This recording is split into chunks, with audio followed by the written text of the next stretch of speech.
Hello, my name is Mark, and I thank you so much for coming by today. If you've ever come across a smell that immediately takes you back to a moment in time that makes you feel uncomfortable, anxious, or even sick, then that smell is known as a trigger. If you've ever heard a sound that makes you tense or puts you on edge, like a neighbor's dog barking or a car alarm at 2 a.m., then that can also be a trigger. In fact, you may have seen in some videos or on social media the phrase, "Caution, trigger warning ahead." There are small moments in our lives that when we first encounter them created a sense of tension, stress, anxiety, discomfort, or even fear or anger. But later, even years later, when we encounter those same moments again and they have the same effect on us, then those are what we call triggers. Most often, we don't even recognize triggers because they can be very subtle and we may not even be aware of them. They can be hidden in background noises, lost in a recovered memory, or exist in something we can't even identify. And when we experience a trigger, it can change our disposition, make us upset or irritable, or even compromise our emotional or even physical sense of well-being. Triggers are moments we encounter in everyday life that can cause a negative response affecting our nervous system and create a spark in our brain that releases adrenaline, which draws a reaction. Sometimes we react by just saying, "Ooh, I hate that smell," or even more dramatically, it can send us into a fight or flight mode of anxiety. The good part about triggers is that they keep us on our toes. They alert us to something negative which, if we can recognize, we can turn into something positive. And they can help us identify areas in our lives that may need to be addressed, either personally or even professionally. These are not usually major moments in our lives, but the idea is that they do exactly what their name implies. They trigger responses to previous moments in our lives. Triggers force us to revisit moments we'd rather not revisit. But again, they do serve a purpose in keeping us alert, keeping us in check, and getting us to refocus or relocate ourselves when we're affected. Again, some examples of triggers might be the smell of food that once made us sick, seeing poison ivy where we just stepped, hearing a song that makes us think of a former love, someone saying something mean or offensive, even if it's not directed toward us, or seeing the gas gauge of our car and it's on empty. These are just a few scenarios that might trigger a negative response. Do they sound familiar to you? Have you ever experienced any kind of these triggers before? And if so, what triggers you and how have you reacted to the triggers you've experienced in your past? I'd be curious to know in the comments below if you've had any experience with triggers. Fortunately, there is another side to triggers. These come in the same kind of micro moments that triggers do, but instead of causing alarm, concern, distress, or discomfort, they come in the form of joy, stress relief, happiness, and comfort. These are known as glimmers. Glimmers are essentially the opposite of triggers, but they have the exact same effect on us that triggers do, except in a positive way.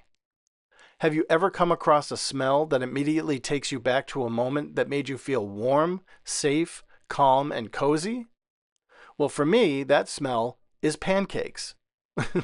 Whenever I smell the scent of pancakes, it takes me right back to my childhood and our house being filled with the warmth that something delicious was waiting for us when we got out of bed and went down to the kitchen. It also told us that our mother was in a good mood and was feeling joy in her life, so much so that she wanted to share her joy by giving us a special treat: pancakes. It was one of the most wonderful smells of my youth and something I passed along to my own kids when they were young. The joy and comfort that filled our home on those lazy Sundays when I would make pancakes, and how we'd all gather in the kitchen and talk and laugh and share in the security of knowing that we were all doing okay. Both triggers and glimmers may also be known as engrams, which, in theory, are units of information that are imprinted and stored in our brains. The idea that we encounter an event that strongly affects us, that the memory is stored in the brain, is an engram. So when we encounter the same event or something very similar, the brain immediately recalls that engram and we react almost the same way we did when we initially encountered the original event.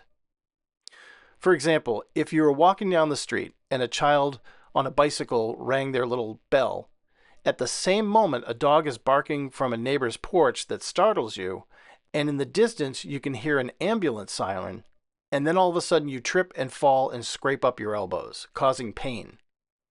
So in the future, if you were to walk down the street, hear a bicycle bell, a dog bark, an ambulance siren, then your brain would immediately warn you that you were about to fall, which would trigger you into believing that pain was about to come. With glimmers, it's the same thing, except in the positive form. If you were walking down the street, heard a bicycle bell, heard a dog bark, an ambulance siren, but instead of falling in the initial event and hurting yourself, instead a friend came out of their house smiling and came over and gave you a great big hug. The next time you encountered those same scenarios, they would glimmer you into believing joy was about to come. It's strange because we don't hear a lot about glimmers as the concept is still not very mainstream.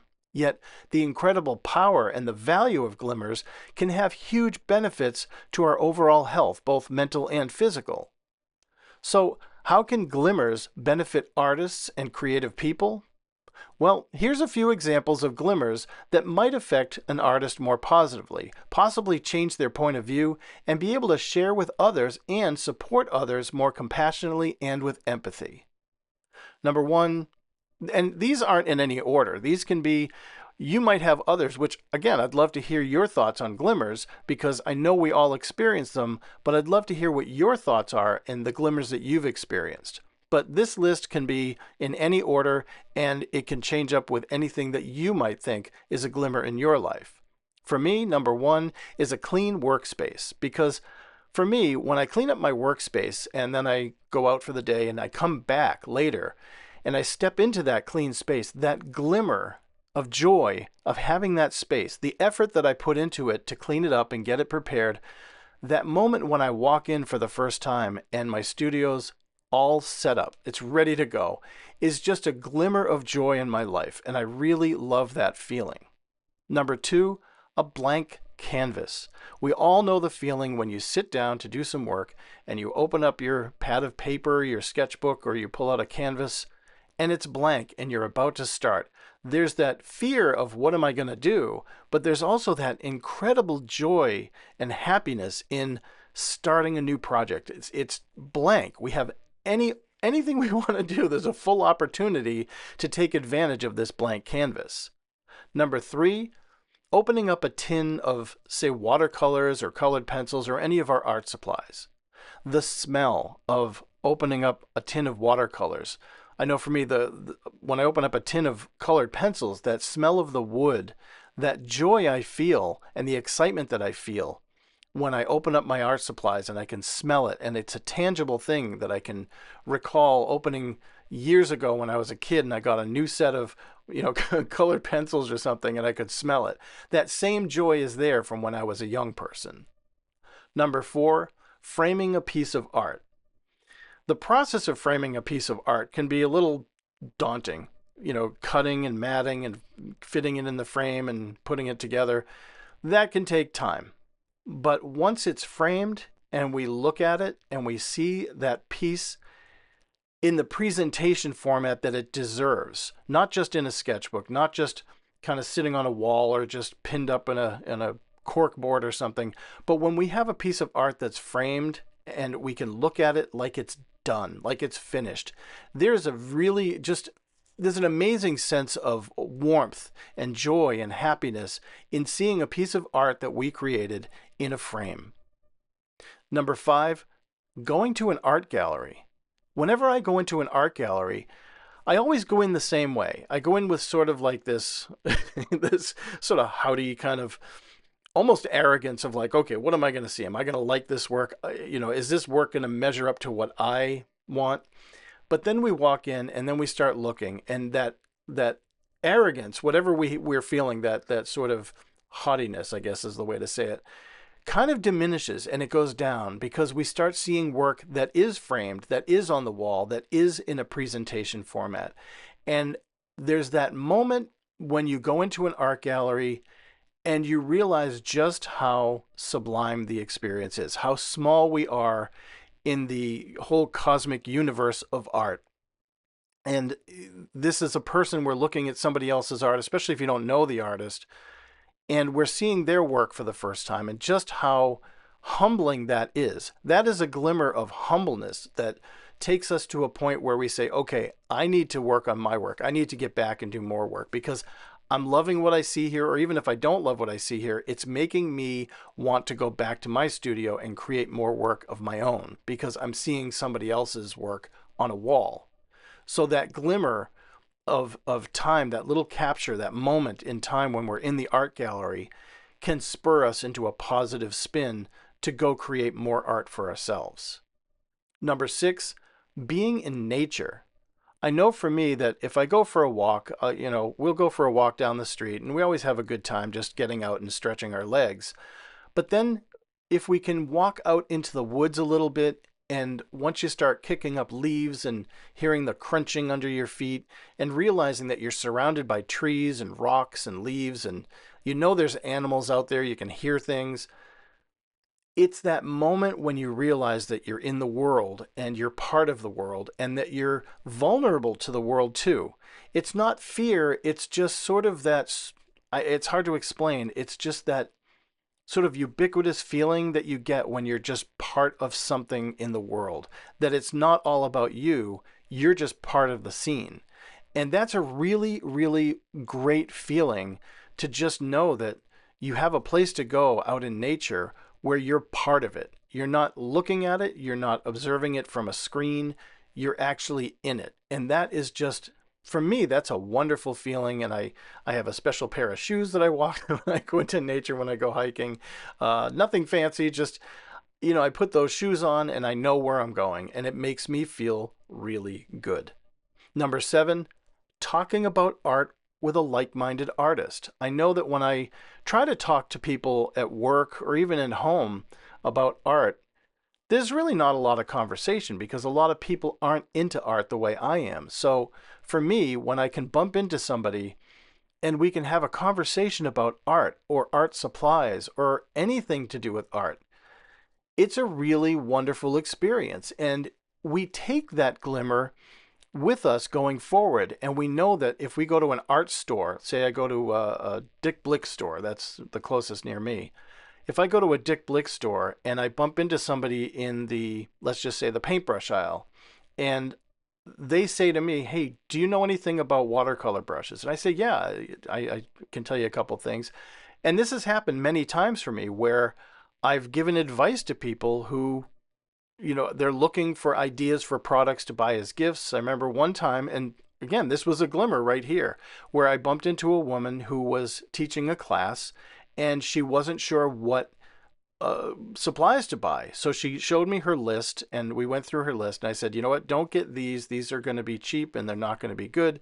These are like 50 cents more per package for brushes, and you're going to have a better experience with them. And we ended up talking about art. We ended up talking about YouTube. We ended up talking about social media and our kids. And it was amazing to just bump into somebody and talk art.